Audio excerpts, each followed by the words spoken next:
Des amants discrets. Un couple franco-allemand dans l'après-guerre.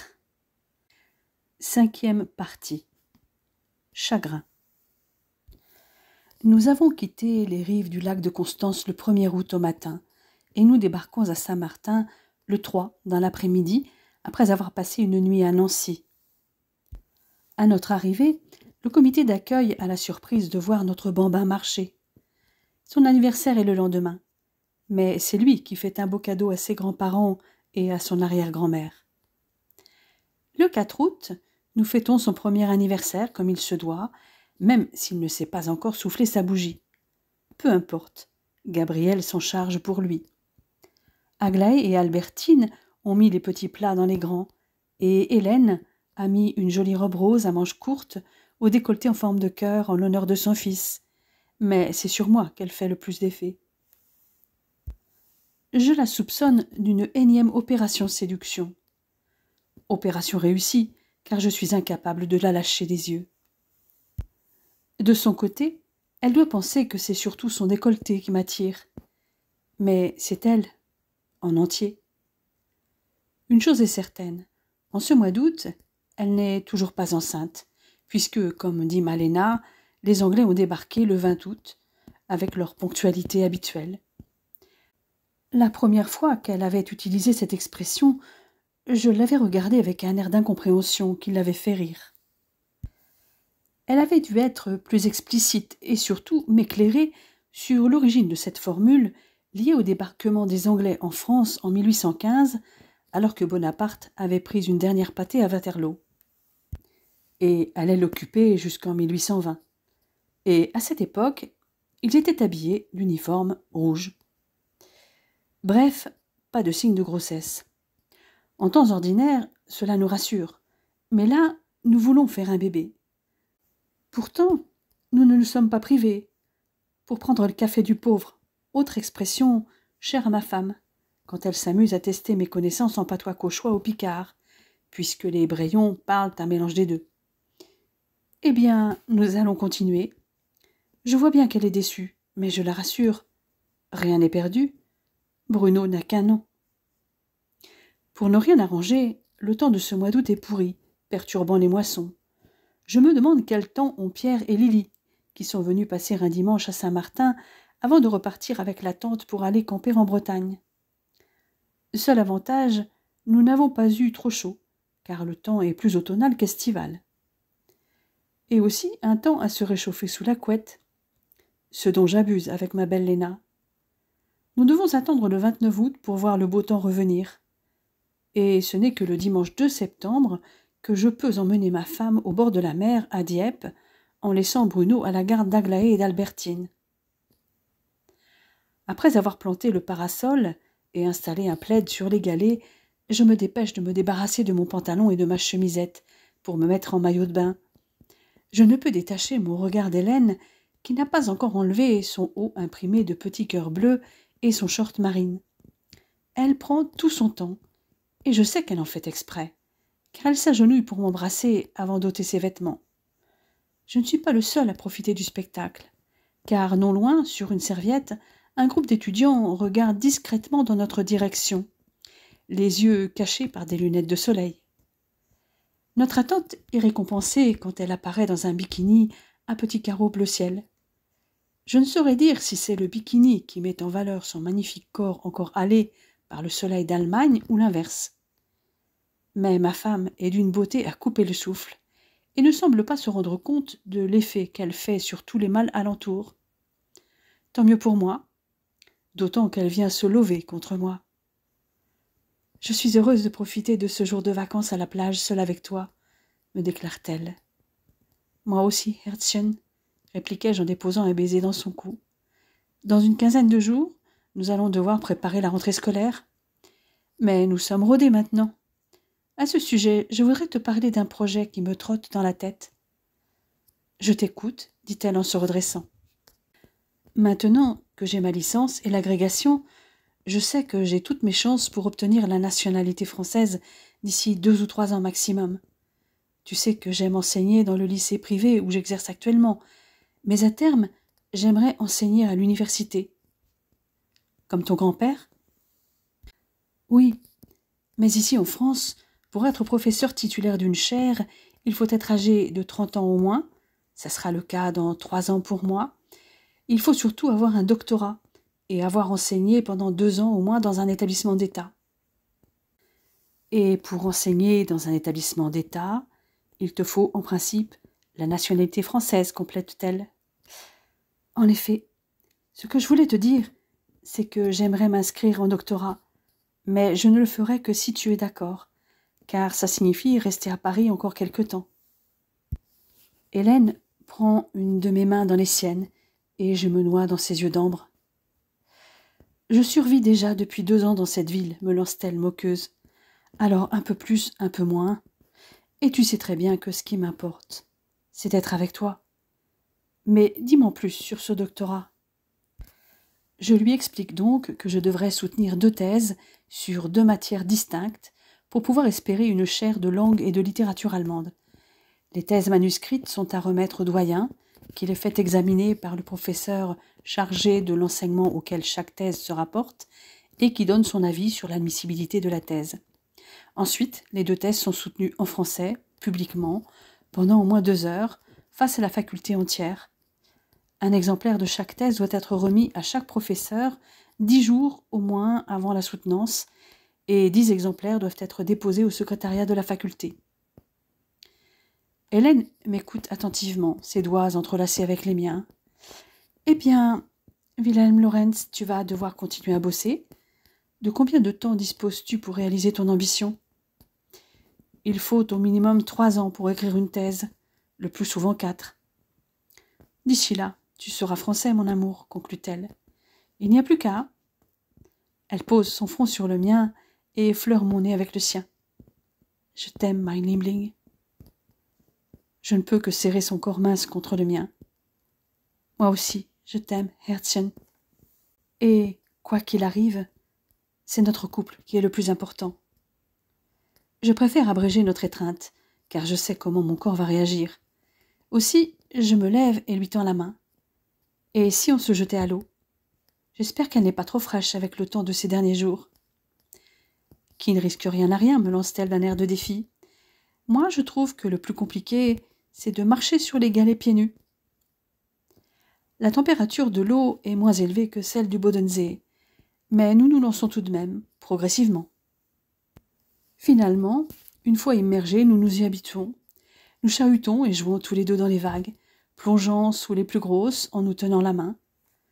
Comme nous sommes assez loin du bord, j'en profite pour enlacer ma bien-aimée, et mes mains se font baladeuses. Ce qui ne lui déplaît pas, bien au contraire, puisqu'elle se colle à moi. Mais nous n'irons pas plus loin. Dommage. Nous revenons vers notre parasol pour nous sécher et consommer le contenu de notre panier pique-nique avant de paresser pendant notre digestion. Je suis allongée sur un côté, admirant la cambrure de ma femme couchée sur le ventre. J'effleure ses épaules, son dos, mais je m'arrête là, car il commence à y avoir pas mal de monde sur la plage. Ma femme, mon amour. Willy, octobre 1951. La rentrée scolaire nous a ramenés vers notre vie habituelle, dans notre petit coin de Paris, près de la Butte. J'ai découvert mes nouveaux élèves de seconde et retrouvé la plupart de mes anciens en première et en terminale. Hélène aussi a découvert ses nouveaux élèves, avec lesquels elle va passer 30 heures par semaine. Mais elle n'a pas découvert que ça. Cette fois, les Anglais, qui auraient dû faire leur apparition à la mi-septembre, étaient aux abonnés absents. Aujourd'hui, 8 octobre, elle a déjà 5 semaines de retard, mais ne veut pas se réjouir trop vite, car les fausses couches sont fréquentes en début de grossesse. En tout cas, elle est aux anges, et moi aussi. Ce serait encore mieux si elle ne souffrait pas de nausées matinales et de vomissements. Et je ne peux rien faire pour la soulager. Je suis même le premier responsable de son état. Ne fais pas cette tête, mon amour. C'est un mauvais moment à passer. Je m'en veux d'être la cause de ces désagréments, répliquai-je contrit. Chérie, la plupart des femmes ont des nausées en début de grossesse. Moi, j'ai eu la chance de ne pas en avoir quand j'attendais Bruno. Cette fois, elles sont là, et tu n'es coupable de rien. Ce bébé, nous le voulons tous les 2. Cette grossesse ne se présente pas comme la précédente, et j'ai peur pour mon trésor, ma vie. Et si jamais ça se passe mal, je ne veux pas la perdre. Ne crains rien. Tout va rentrer dans l'ordre dans 1 mois ou 2, tout au plus, dit-elle, comme si elle avait lu dans mes pensées. Et là, tu vois, je me sens déjà mieux. Et maintenant, je dois y aller. Merci de t'être occupé de Bruno. À ce soir, mon amour. Je la regarde partir par la fenêtre de notre petit appartement. D'ailleurs, nous allons peut-être devoir songer à un appartement un peu plus grand, avec l'arrivée de ce second bébé. Nous avons encore un peu de temps, mais je vais commencer à prospecter. Il faut que j'en discute avec Hélène quand elle rentrera ce soir. Me projeter avec ma famille me fait du bien. Il faut aussi que je trouve un sujet pour une première thèse, ainsi qu'un directeur de thèse, et faire valider le tout par l'école doctorale avant de m'inscrire au doctorat. Dans l'immédiat, je dois me préparer pour aller au lycée et retrouver mes élèves.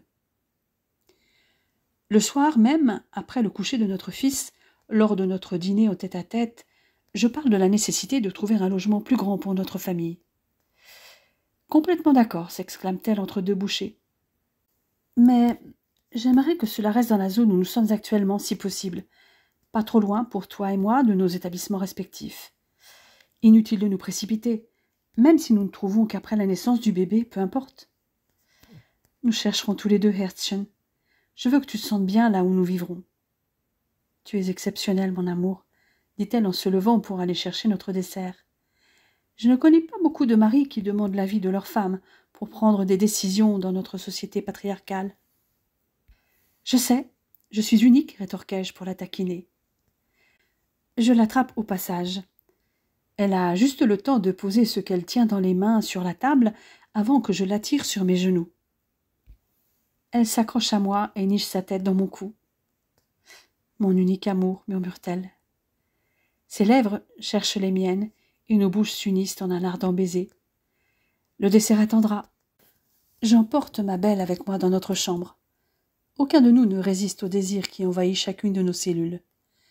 Nos 2 corps s'épousent parfaitement, se comprennent et communiquent ensemble pour partager le plaisir.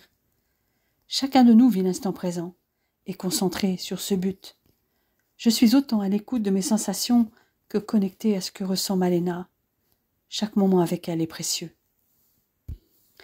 Willy, novembre 1951. C'est au moment des vacances de la Toussaint que nous annonçons la nouvelle de la grossesse d'Hélène à la famille. Les Litzmann l'ont su en avant-première. Ils ont même pour mission de nous faire savoir s'ils entendent parler d'un appartement avec 3 chambres qui se libère. Karl et Rose choisissent aussi ce moment pour faire part de leur décision de se marier. Il ne reste plus qu'à fixer la date. Malheureusement, ma femme chérie a toujours autant de nausées, surtout le matin. J'ai même l'impression que c'est pire. Je vois qu'elle minimise pour ne pas m'inquiéter, mais je l'entends bien tous les matins. Lorsque je m'en ouvre à Aglaé, elle se veut rassurante, mais ne me cache pas que lorsqu'elle attendait Hélène, ses nausées ont duré jusqu'au 5e mois de grossesse. Si Malena suit le même schéma, elle peut continuer à vomir le matin et parfois dans la journée jusqu'à la mi-janvier. Ne t'inquiète pas, Willy. Je vais lui donner de quoi se faire des infusions contre les nausées et qui ne sont pas contre-indiquées pendant la grossesse. La mélisse devrait la soulager. Cela m'apaise que ma belle-mère sache quoi faire, car moi, je me sens impuissant. Elle me promet même d'en parler au docteur Levasseur, pendant que nous sommes là, même si Hélène est déjà suivie à Paris par le médecin qui a rempli sa déclaration de grossesse. Être parmi les siens semble lui faire du bien aussi. Souvent je me dis que c'est sans doute difficile pour elle de vivre dans une grande ville alors qu'elle a toujours aimé la campagne. Et je la comprends, car le calme et la sérénité de Saint-Martin me manquent parfois. J'ai aimé dès mon arrivée les paysages bucoliques du pays de Bray, la brume matinale sur le bocage, les fermes dispersées qu'on aperçoit furtivement entre 2 ondulations des prairies quand on circule sur les routes, les ruisseaux qui y serpentent et qui en font ce cadre si verdoyant. Bruno aussi est joyeux lorsqu'il est à la ferme, choyé par tout le monde, au contact de ses cousins et des animaux de la ferme. Et Albertine est aux anges de s'en occuper. Seuls, moi et Hélène savons pourquoi. Enfin, nous ne sommes pas vraiment les seuls, puisque ma famille le sait aussi, mais ils ne trahiront jamais le secret de la vieille dame. Cependant, Malena ne montre pas d'amertume lorsque nous revenons à Paris pour le travail. Certainement parce que le 18e arrondissement où nous vivons a été fondé à partir d'anciennes communes comme Montmartre, avec ses rues étroites et escarpées, flanquées de longs escaliers, son ambiance de village, et celle de la Chapelle, située entre les collines de Montmartre et de Belleville. C'est pour cette atmosphère particulière qu'Hélène ne veut pas changer de quartier si nous déménageons. Il conjugue des environnements différents, village et ville, avec ses aspects festifs et culturels. En effet, la rue bien en pente où nous vivons depuis 2 ans est animée puisque tout près se trouve un cabaret, et Hector Berlioz a vécu dans un immeuble proche du nôtre. J'espère trouver un logement, si ce n'est dans cette rue, du moins dans ce quartier de Clignancourt, ou bien dans celui des Grandes Carrières, et, si possible, proche d'un jardin public pour Bruno, même s'il y en a un proche du domicile de Deborah Littmann, qui s'en occupe lorsque nous travaillons. Nous reviendrons à Saint-Martin pour les fêtes de fin d'année. D'ici là, nous aurons peut-être du nouveau. Villy, janvier 1952. Comme prévu, nous avons retrouvé toute la famille pour fêter Noël et la nouvelle année. Une bouffée d'oxygène pendant une période où je ne m'occupe que de ma famille. Pas de rencontre avec mon directeur de thèse, pas de recherche en bibliothèque sur les différentes théories de traductologie allemande. Pas de lecture sur l'approche analytique et l'approche intuitive en traduction, sur la linguistique du structuralisme au cognitivisme, ou les approches des philosophes allemands comme Wittgenstein et Heidegger. Depuis l'épiphanie, Hélène se sent beaucoup mieux. Les nausées qui s'étaient déjà atténuées avant Noël ont complètement disparu. Par conséquent, moi aussi, je me sens moins coupable. Mais elle n'a pas pris beaucoup de poids depuis le début de sa grossesse. 3 kilos, tout au plus. Qui pourrait dire qu'elle est enceinte? Elle resplendit littéralement. Dieu qu'elle est belle. Elle l'est dans les moindres gestes de la vie quotidienne, comme tout de suite, alors qu'elle est en train de s'occuper de Bruno, qui vient de manger seul sa purée de légumes, non sans en mettre un peu partout sur lui et sur la tablette de sa chaise haute. Il est en train de finir son repas avec un biberon de lait quand on frappe à la porte. « J'y vais, dit Hélène.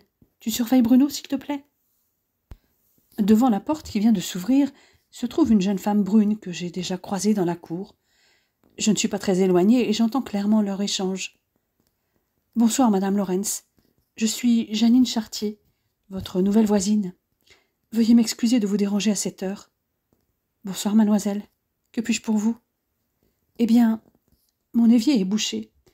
J'ai essayé avec de l'eau bouillante, mais ça n'a pas marché. Peut-être que si votre mari y jette un œil, il saura quoi faire. »« Ça, c'est possible, même si ce n'est pas son métier. Ne bougez pas, je vais vous le chercher. » Je vois Hélène revenir vers moi.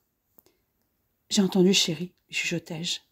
« Tu crois que tu peux faire quelque chose ?»« Le seul moyen de savoir, c'est d'aller voir. Je vais déjà démonter le siphon, peut-être que ça suffira. Si c'est ça, je n'en ai pas pour longtemps, ajoutai-je en l'embrassant. Attends-moi pour le dîner. Je vais sortir ma boîte à outils et je me dirige vers la porte pour saluer la jeune femme que je suis jusqu'à son appartement, juste à côté du nôtre. Elle m'amène devant le fameux évier. J'ai cru comprendre que déboucher les éviers n'est pas précisément votre métier, dit-elle pour engager la conversation. En effet, je suis professeur, réponds-je en me glissant sous l'évier. Ah oui? Professeur de quoi? D'allemand. Elle ne réagit pas, et de toute façon, je me suis déjà attelée à la tâche. Je n'ai pas l'intention de m'attarder à lui faire la conversation.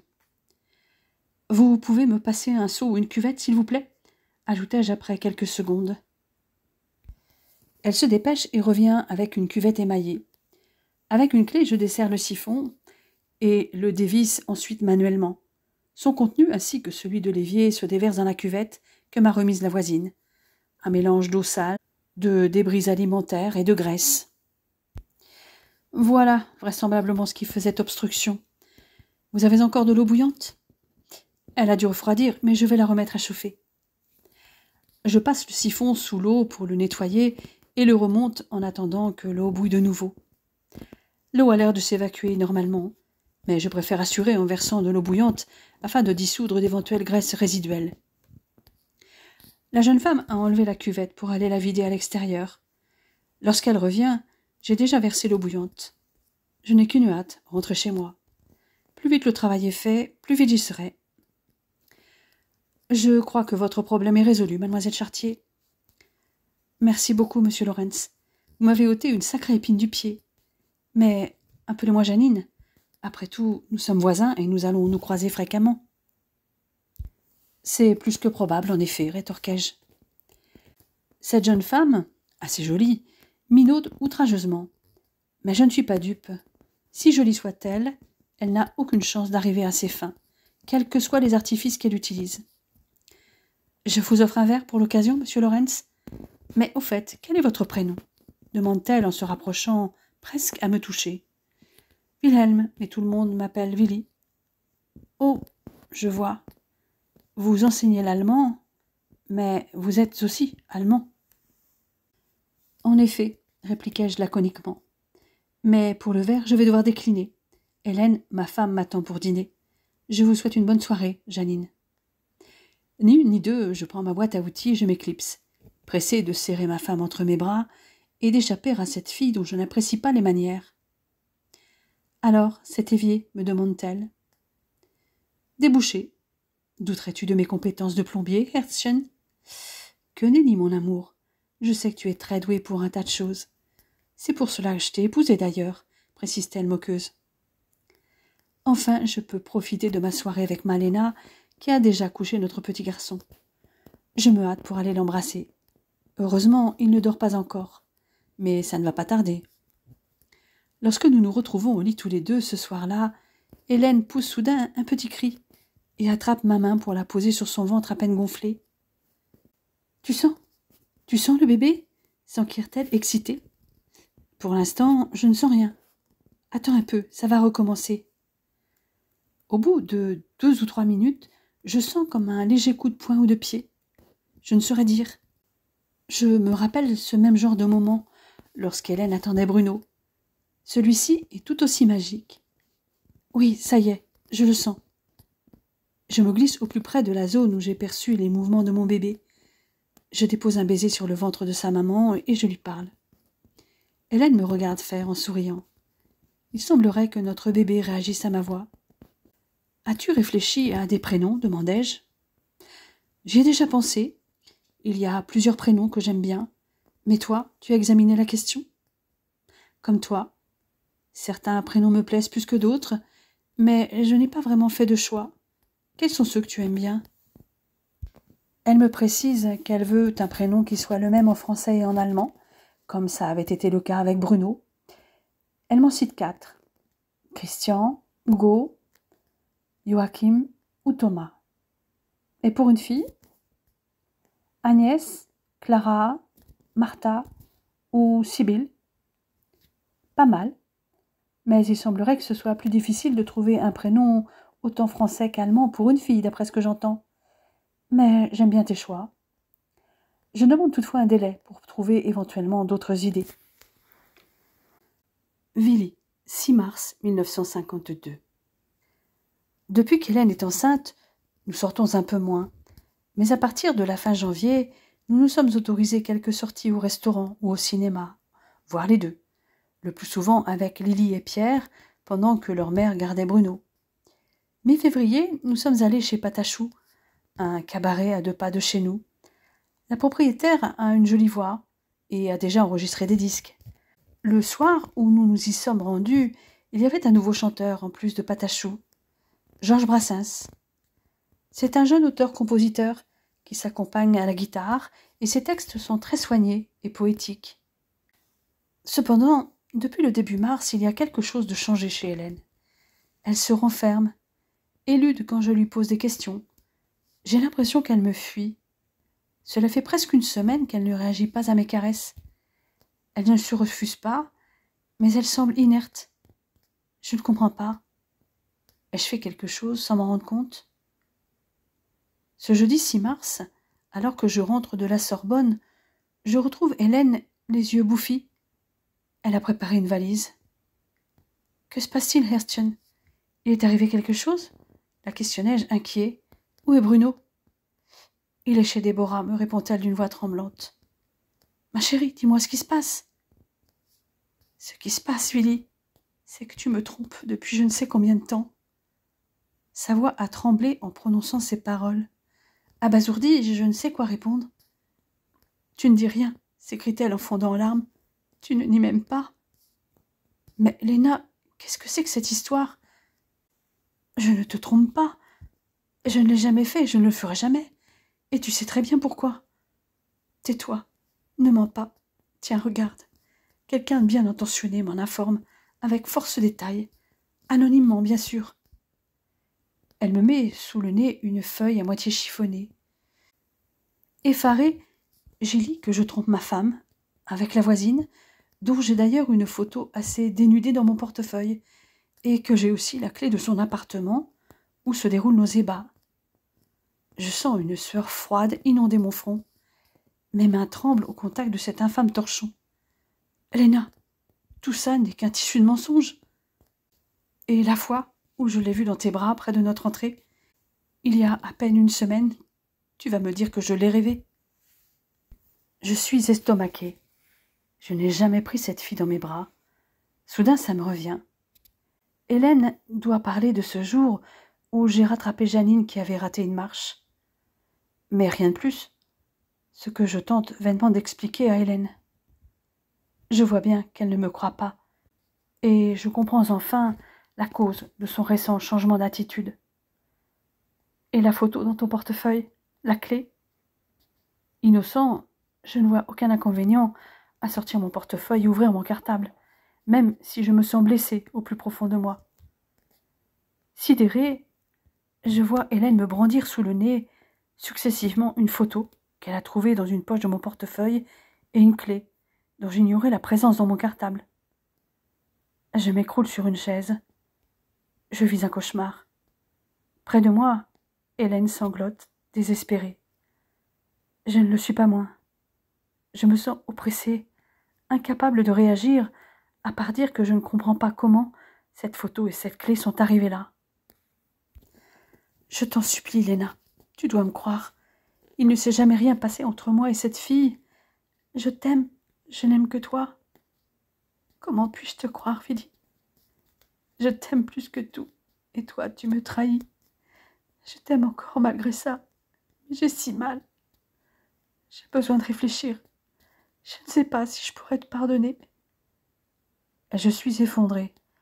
Je n'ose même pas la toucher. Je la laisse partir avec sa valise. Si j'ai besoin de quelque chose, je passerai quand tu ne seras pas là. La porte claque. Je reste seule, désemparée. Villy, 7 mars 1952. Après une nuit blanche, je parviens quand même à donner mes cours le matin du vendredi au lycée. Je me rends l'après-midi à la Sorbonne.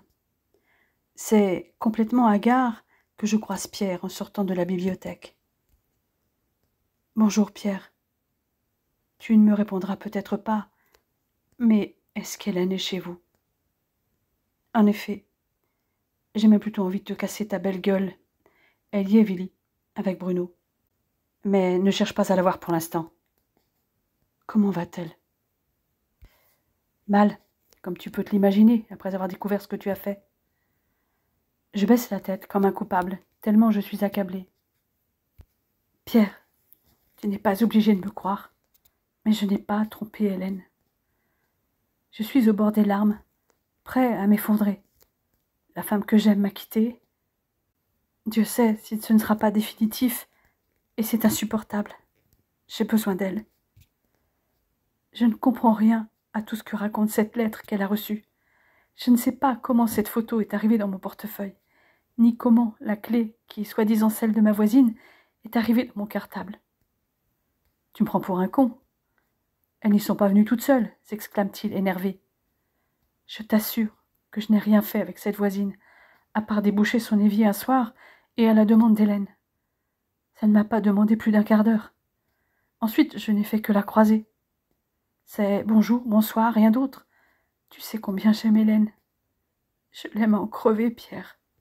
Sans elle, je n'ai plus envie de rien. » Je crois que dans ma détresse, j'ai dû hurler les dernières paroles, car il me regarde bizarrement. Il m'attrape par le bras pour me traîner à l'extérieur. « Viens, te paie un café. Je vois bien que tu n'es pas dans ton état normal. » Nous atterrissons dans le café le plus proche. J'ai du mal à respirer. J'ai eu beau retourner le problème toute la nuit dans ma tête, tout s'embrouille. Je ne vois qu'une chose. Je suis en train de perdre ce que j'ai de plus cher, Malena, l'amour de ma vie. Je ne prononce pas une parole, et Pierre commence à avoir pitié de moi. « Vili, tu as l'air complètement sonné. Tu n'as aucune idée de la façon dont la photo et la clé sont arrivées dans tes affaires ? » ?»« Vraiment pas.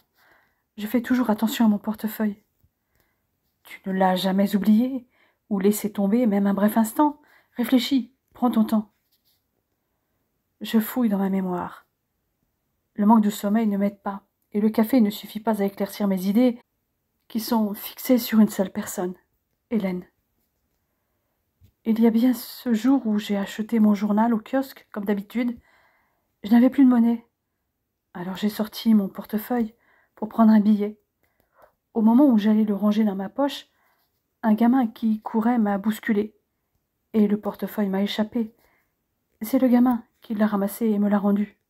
« Rien d'autre ? » ?»« Non, » répliquai-je en secouant la tête. « Mais il n'a pas eu le temps d'y prendre ou mettre quoi que ce soit. » »« Alors là, détrompe-toi, les pickpockets sont très adroits et rapides. C'était quand, cette histoire ? » ?»« Mardi matin. »« Tu le connais, ce gamin ? Quel âge a-t-il à peu près ? » ?»« Je dirais 14 ou 15 ans. Je ne le connais pas vraiment, mais je l'ai déjà vu plusieurs fois, du côté du kiosque à journaux, où je vais habituellement, et aussi dans le métro. Il aurait donc pu aussi glisser la clé dans ton cartable en douce. En tout cas, c'est notre seule piste en ce qui concerne les 2 preuves contre toi. »« Et la voisine, elle est comment ? » m'interroge-t-il d'un ton que je perçois comme ironique. Je le regarde, stupéfait par son intonation. C'est une brune, mince, assez jolie, même si elle n'est pas du tout mon genre. Le jour où j'ai débouché son évier, je l'ai trouvée très aguicheuse. J'en étais un peu gênée. J'avais surtout hâte de rentrer chez moi, et je refusais de boire un verre avec elle, même si elle voulait me remercier. Mais Pierre insiste pour savoir s'il n'est rien eu d'autre. Je lui répète que c'est toujours bonjour, bonsoir. Toutefois, devant ces sollicitations, je lui raconte que la voisine porte toujours des vêtements un peu osés, ce que je considère comme sa manière d'être habituelle. Et puis, il y a cette fois où elle a trébuché et où je l'ai rattrapée. Elle s'est donc retrouvée contre moi. Et Hélène l'a vue. Elle me l'a dit hier soir. Et évidemment, elle s'est imaginé le pire. Franchement, Vili, tu es naïf ou quoi ? Ce jour-là, elle a trébuché juste au moment où tu arrives, comme par hasard. Elle n'a rien dit ? Si, bien sûr, elle m'a remercié. Tu te rappelles ce qu'elle a dit ? Je ne sais plus trop. Un truc du genre Merci beaucoup, Vili. Votre femme a de la chance de vous avoir. Un bel homme, galant, toujours élégant. » Elle m'a complimenté sur mon costume. Cette fois, Pierre se moque carrément de moi, qui n'a pas remarqué un seul instant que Janine me fait du rentre-dedans depuis le début. Si ça se trouve, elle t'avait repéré, et son évier, elle l'avait bouché exprès pour t'attirer dans son antre, ajoute-t-il. Je tombe des nues, car à aucun moment je n'ai pensé à ce genre d'éventualité. Pierre paie les cafés et nous prenons le métro pour rentrer dans notre quartier. C'est juste avant de descendre à la station Château-Rouge que j'aperçois le gamin qui a ramassé mon portefeuille. Je le montre à Pierre. « J'ai déjà vu ce gamin, me dit-il. Il a déjà eu affaire avec la police. Je vais mener ma petite enquête. Tu sais que je veux devenir procureur à terme. Ça va me faire du bien de me confronter à la vraie vie au lieu des bouquins de droit. Et toi, si tu te souviens de quelque chose, fais-le-moi savoir. » À ma grande surprise, il me propose de l'accompagner jusqu'à chez lui. Mais il me mène au square, juste à côté. « Je vais t'amener Bruno, afin qu'il voie son père. Je ne pense pas qu'Hélène s'y oppose. Je la connais bien. Je sais qu'elle t'aime plus que tout. C'est pour cela qu'elle souffre autant. Elle a besoin de temps. Attends-moi là. » Assis sur un banc, je patiente en attendant son retour. J'aimerais tant pouvoir serrer ma femme dans mes bras, mais je dois d'abord lui prouver que tout ce dont la lettre anonyme m'accuse n'est qu'un tissu de mensonges. Ce n'est pas seulement Pierre et mon fils que je vois apparaître, mais aussi Lily. Bruno me fait la fête. Au moins, lui est content de me voir. Je le serre contre moi. Avec lui, c'est un peu de sa mère que je tiens dans mes bras. Je m'enivre de l'odeur de mon bébé, mais je lui cache les larmes qui montent inexorablement à mes yeux. Lily nous considère tous les deux avec un léger sourire, surtout destiné à Bruno. Envers moi, elle se montre plus circonspecte. Pierre a l'air convaincu que tu es victime d'un coup monté. Mais moi, je suis comme saint Thomas, même si je ne suis pas chrétienne. Comme lui, j'ai besoin de preuves. Si tu le souhaites, passe demain matin chercher Bruno. Tu pourras t'en occuper toute la matinée pendant qu'Hélène travaille. Mais tu devras le ramener à maman avant midi. Même chose dimanche, si tu le souhaites, et dans les mêmes conditions. Entendu. Merci, Lily. Dis à Hélène que je l'aime et qu'elle me manque. Elle ne me répond pas, mais je suis certain qu'elle le fera, même si elle doute encore de mon innocence. Villy, du 8 au 13 mars 1952. Le lendemain et le dimanche, je viens chercher Bruno. Pouvoir m'occuper de mon fils me fait du bien. Je ne sais pas s'il perçoit qu'il se passe quelque chose d'anormal entre sa mère et moi, mais il se montre très câlin, plus que d'habitude, et j'en ai bien besoin. J'ai toujours du mal à fermer l'œil la nuit, mais je parviens à dormir quelques heures, grâce à l'espoir que Pierre a fait émerger. C'est déjà ça. Je passe aussi du temps avec Bruno, quand je reviens du lycée ou de la Sorbonne dans la semaine. Le mercredi soir, Pierre me retrouve dans un bar après le dîner, comme nous en avons convenu dans le square lorsque je suis venue pour Bruno. J'ai suivi le gamin dimanche toute la journée, et bien entendu, avant la fin de la journée, je l'ai chopé en train de subtiliser le porte-monnaie d'une charmante vieille dame, à laquelle je l'ai obligé de rendre son bien. Mais ensuite, je l'ai emmené en lui tirant l'oreille, direction le commissariat de police. Bien sûr, il m'a supplié de ne rien faire. Alors je lui ai mis le marché dans les mains. Pierre me raconte alors ce que le môme lui a révélé. Une femme lui a remis la photo à glisser dans mon portefeuille contre de l'argent, ainsi que la clé à mettre dans mon cartable. La description de la femme en question correspond en tout point à Janine Chartier. Donc je me suis penchée sur le cas de ta voisine. J'en sais un peu plus sur elle. Cette jeune femme est une danseuse qui travaille au bal Tabarin. Pas mal roulée d'ailleurs. Mais tu as raison, sa façon de s'habiller et de se maquiller est un brin vulgaire. Il ajoute qu'il ne peut pas la suivre toute la journée. Mais vu son métier, selon lui, elle ne doit pas sortir avant l'après-midi quand elle a travaillé le soir jusque tard dans la nuit. Si jamais elle vient te voir, essaie d'en savoir plus sur elle. Je suis sûre qu'elle ne demandera pas mieux. Pour être certain de ne rien louper, j'ai soudoyé le gamin à mon tour. Je l'ai payé grassement pour qu'il l'espionne et me fasse part des faits et gestes de ta charmante voisine. Le lendemain, jeudi, alors que je viens de ramener Bruno chez Déborah, je croise Janine dans le couloir. « Villy, bonjour, comment allez-vous? Ça fait plusieurs jours que je n'ai pas vu votre femme. Je ne vous vois qu'avec votre fils. » Vous avez bien vu, Janine. Ma femme n'est pas là. Elle est partie il y a quelques jours. Vous êtes donc seule? En effet.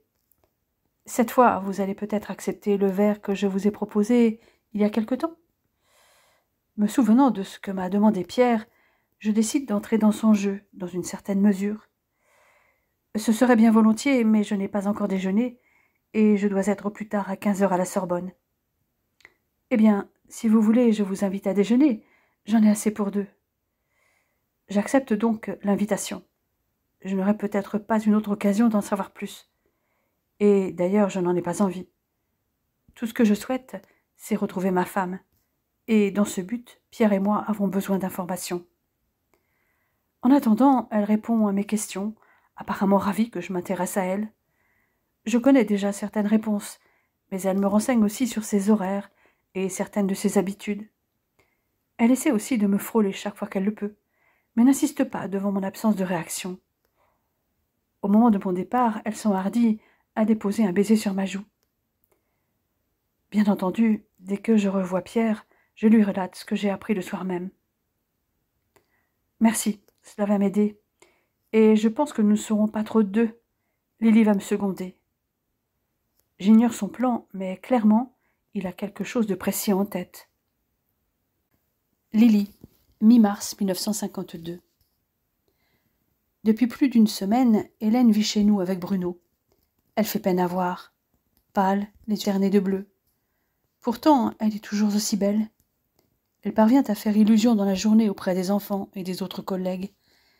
Ces derniers ne se doutent d'ailleurs de rien et pensent que seule la grossesse est responsable de son teint et de sa fatigue. Moi, je sais qu'elle ne dort pas beaucoup. Sa chambre jouxte la mienne, et je l'entends pleurer des heures durant. Quand, épuisée, elle parvient à fermer l'œil, elle crie dans son sommeil. Un seul nom revient sans arrêt. Vili. Elle l'aime à un point que je ne peux imaginer, car je ne suis encore jamais tombée amoureuse. J'ai bien eu quelques coups de cœur, mais sans plus, et je m'en suis vite remise. Mais Hélène, si elle n'avait pas Bruno et le bébé à naître, je crois bien qu'elle se laisserait mourir. J'avoue que le jour où elle a débarqué avec sa valise à la maison en larmes, suite à cette foutue lettre anonyme et la confrontation avec les preuves que son mari la trompait, je crois que j'aurais pu tuer Vili. Comment pouvait-il faire ça? Je ne l'en aurais jamais cru capable, et pourtant les preuves étaient là. Mais Pierre a découvert pas mal de choses en quelques jours. Je console mon amie comme je peux, simplement en étant là. Elle ne s'oppose pas à ce que Vili voie son fils un peu chaque soir dans le square, juste à côté de chez nous, ainsi que les samedis, dimanches et jeudis matins. J'ai remarqué qu'à chaque fois qu'elle récupère Bruno, elle retrouve un petit mot glissé dans ses vêtements. La première fois, elle l'a chiffonné et jeté dans la corbeille à papier. Mais je sais aussi qu'elle l'a récupéré dans la nuit. Depuis, elle conserve précieusement chaque billet qu'elle trouve. J'ignore si c'est une bonne chose. Au moins, grâce à ces messages, elle s'alimente à nouveau. Pas énormément, mais suffisamment pour ne pas dépérir. Ces petits mots de Vili, qui semblent lui mettre du baume au cœur, peuvent aussi la maintenir dans l'illusion de cet amour qu'elle pensait exclusif de la part de son mari. Si jamais Pierre se leurre et qu'Hélène a vraiment une rivale, elle peut sombrer. Cela voudrait dire que son Vili est comme la plupart des hommes, un coureur de jupons qui a besoin de se prouver sa virilité en ayant une ou des maîtresses pour le plaisir et Bobonne qui l'attend à la maison pour lui confectionner des petits plats et s'occuper du ménage et des gosses. Je ne lui ai rien révélé de l'enquête de Pierre. Surtout, ne pas lui donner de faux espoirs. Cet après-midi, mon frère et moi allons nous rendre séparément dans un café du quartier de Pigalle, proche du bal Tabarin, où la présumée maîtresse de Vili a ses habitudes. Lorsque j'arrive dans l'établissement, Pierre est déjà installé dans un coin en train de lire le journal en fumant une cigarette. Il m'a décrit la fameuse Janine, et je n'ai aucun mal à la repérer. Elle n'est pas seule. Une autre fille est avec elle. Je m'installe à la table vacante la plus proche. Je ne vois la voisine de mon amie que de profil. Brune, plutôt jolie mais outrageusement maquillée. Rouge à lèvres bien rouge et traits d'eyeliner pour se faire des yeux de biche. Une véritable vampe. Trop vulgaire à mon goût. Rien à voir avec la beauté éclatante de mon amie, avec son teint diaphane et sa grâce naturelle. Hélène est belle sans jamais être provocante, comme cette Janine, et n'a pas besoin, comme elle, de vêtements racoleurs ou de fossiles pour attirer les regards. En revanche, la fille qui est avec la vampe est plus naturelle. Je me demande si elle travaille aussi comme danseuse au bal Tabarin. Elle a l'allure d'une danseuse et un joli visage sans maquillage, avec quelques taches de rousseur, des cheveux châtain clair tirés dans un chignon. Malgré le bruit, je parviens à capter leur conversation. « Alors, Janine, du nouveau après ton repas de jeudi midi avec ton beau voisin ?»« Nous n'avons fait que nous croiser, mais je ne désespère pas. Il y a déjà du progrès puisqu'il a accepté de partager mon repas. Et puis, maintenant que sa femme s'est tirée, j'ai le champ libre. »« Peut-être, mais en attendant, il ne t'a toujours pas touché. Pourtant, je te connais, tu sais y faire. Avec les précédents, ça a été plus rapide. » Oui, mais lui, c'est différent. Il était accro à sa femme, qui est plutôt canon, comme lui d'ailleurs. J'ai dû sortir l'artillerie lourde. C'est-à-dire? La vampe raconte alors ce que je sais déjà. Le rentre-dedans, la photo, la clé, bref, toutes les manœuvres pour qu'Hélène croie que Willy la trompe. Tout, jusqu'à la lettre anonyme. Comment as-tu pu faire toutes ces choses? C'est vraiment dégueulasse. Tu brises un ménage pour mettre ce type dans ton lit? Crois-moi, il en vaut la peine. Non seulement il est beau comme un dieu, mais il est aussi apparemment un très bon amant. Avec sa femme, je les ai déjà entendus s'envoyer en l'air, et crois-moi, vu leurs gémissements à tous les deux, c'était intense. Je ne vois vraiment pas pourquoi je n'en profiterais pas. Manifestement, ce n'est pas encore fait, puisque tu en parles au conditionnel. Exact, s'exclame Jeannine avec véhémence, mais crois-moi, Yvette, personne ne me résiste, et maintenant qu'il est seul, je vais l'avoir. Il sera bientôt à moi. Sur ces derniers mots, la brune se lève et se dirige vers la sortie en ondulant du popotin. Quelle vulgarité! Sa compagne est restée à la même place et sirote tranquillement son verre de menthe à l'eau, pensive. « Excusez-moi, dis-je en me tournant vers elle. Je n'ai pu m'empêcher d'entendre votre conversation. Votre amie a l'air d'être un sacré numéro. »« Ce n'est pas vraiment une amie, juste une collègue, » réplique-t-elle en dardant son regard vert sur moi. « Ah oui, vous travaillez dans quoi ?»« Je suis danseuse. Je me produis au bal Tabarin avec Jeannine. Mais je n'ai pas l'intention d'y rester. D'ailleurs, le cabaret va sûrement être racheté. » Une once de tristesse apparaît alors dans ses yeux. « Vous savez, j'ai été petit rat à l'Opéra de Paris, et j'ai même fait partie du corps de ballet comme coryphée. Mais la sélection est très dure. J'avais atteint mes limites. Mais la danse, c'est toute ma vie. J'enseigne dans une petite école, et pour arrondir les fins de mois, je fais des représentations au bal Tabarin. Mais j'ai passé des auditions pour le Moulin Rouge, et j'attends les résultats. Et Jeannine? Oh, elle fait surtout ça pour faire des rencontres. C'est une bonne danseuse, mais rien d'exceptionnel. Ce qu'elle aime par-dessus tout, c'est briser des ménages. Les hommes sont des jouets pour elle. Elle les met dans son lit, et quand elle s'en est lassée, elle les jette. Vous avez entendu tout ce qu'elle a fait pour mettre cet homme dans son lit? Je ne peux répondre que par l'affirmative.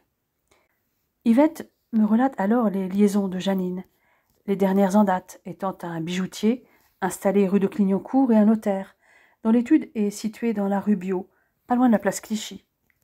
Leurs femmes les ont bien entendu quitter emmenant leur progéniture. Elle collectionne les amants comme d'autres les timbres postaux et a une prédilection pour les hommes mariés. Nous continuons à discuter un long moment, non sans qu'Yvette me demande pourquoi je m'intéresse tant à sa collègue. Quand je vous ai entendues toutes les deux, je me suis dit que ce genre d'histoire pourrait faire un bon roman. Je suis enseignante, mais j'écris à mes heures perdues. Je m'inspire généralement d'histoires vraies. Je ne mens pas vraiment, puisque j'écris non des romans, mais plutôt des nouvelles. Mais cela semble intéresser Yvette, qui en plaisantant me propose de me raconter des anecdotes en lien avec le cabaret, mais aussi l'opéra. « Passez me voir danser à l'occasion, » me dit-elle en prenant congé. Ma foi, pourquoi pas? Ça fera une idée de sortie quand les choses iront mieux entre Hélène et Willy, car je suis convaincue maintenant de l'innocence du mari de mon ami. Quand Pierre me rejoint dehors, je lui fais part de ce que j'ai découvert. Il se propose d'aller voir Willy pendant que moi, je rentre à la maison pour parler avec Hélène. Il est près de 19h lorsque j'entre dans l'appartement. Hélène est en train de faire manger Bruno. Les moments où elle s'occupe de son fils sont les seuls où elle sourit, depuis le soir fatidique où elle est arrivée chez nous. Je vais lui parler, mais j'attends le bon moment. Une fois Bruno couché, nous nous installons pour dîner toutes les trois, maman, Hélène et moi. « Pierre ne rentre pas dîner ?» me demande ma mère. « Je pense qu'il va dîner à l'extérieur, maman. » Elle me regarde, suspicieuse. Elle se doute bien que mon frère est avec Willy. Elle est au courant de notre enquête. Nous papotons de choses et d'autres, tout en vidant le contenu de nos assiettes, avant d'aller nous installer au salon avec une tisane. « Hélène, je dois te parler de quelque chose d'important. »« Je vais vous laisser toutes les deux, » annonce ma mère en se levant de son fauteuil. « Non, maman, tu peux rester. Il n'y a rien de secret. » Mon amie me considère, inquiète. Elle est devenue toute pâle et semble peiner à respirer. « C'est à propos de Willy ?» demande-t-elle d'une toute petite voix éteinte par l'anxiété. Je la sens proche de craquer, comme à chaque fois que nous évoquons l'homme de sa vie. Je pose une main rassurante sur la sienne. « Hélène, tu as le droit de savoir. Depuis que tu es arrivée, Pierre mène son enquête sur ce qui a pu se passer. » Elle se recroqueville dans son fauteuil, comme si elle s'attendait au pire, les yeux brillants, haletante. Depuis ce soir, nous avons la certitude que Willy n'a jamais rien fait avec votre voisine. Il ne t'a jamais trahi, Hélène. Mon ami me dévisage, incrédule. Ses yeux se remplissent de larmes et il se passe plusieurs secondes avant qu'elle puisse articuler quoi que ce soit. Tu es sûre ? Je viens de te dire que nous en avons la certitude. Je ne peux pas te dire mieux. Ou alors si. Croix de bois, croix de fer, si je mange, je vais en enfer. Je lui arrache enfin un sourire et je lui raconte tout ce que je sais. Elle semble revivre pendant ma narration, puis d'un seul coup, elle éclate en sanglots. « Mon Dieu, Hélène, qu'est-ce qu'il y a ?» m'exclamai-je en me précipitant pour la prendre dans mes bras et la bercer. « Tout va bien, il t'aime. Il n'a jamais cessé. »« Oui, mais moi, je l'ai blessé. Je ne l'ai pas cru. » sanglote-t-elle. « Je l'ai accusé à tort. Je ne lui ai laissé aucune chance. Je l'ai laissé seule. » C'est vrai, mais il faut te resituer dans le contexte de ce foutu jour. Tu avais des preuves qui te semblaient irréfutables. Tout l'accusait. Mais Lily, c'est l'homme de ma vie. Je le connais. Il ne m'a jamais menti. J'aurais dû lui faire confiance. Il va m'en vouloir. Impossible. Il t'aime comme un fou. Il a souffert comme un damné, c'est vrai. Tout comme toi. Mais il ne t'en veut pas. Tout ce qu'il veut, c'est te prouver qu'il ne t'a jamais trompé. Et surtout, il veut te retrouver, toi. Les larmes continuent à couler sur ses joues, mais je vois bien qu'elle reprend espoir. « Il faut que je le voie, s'écrie-t-elle en s'extirpant du fauteuil.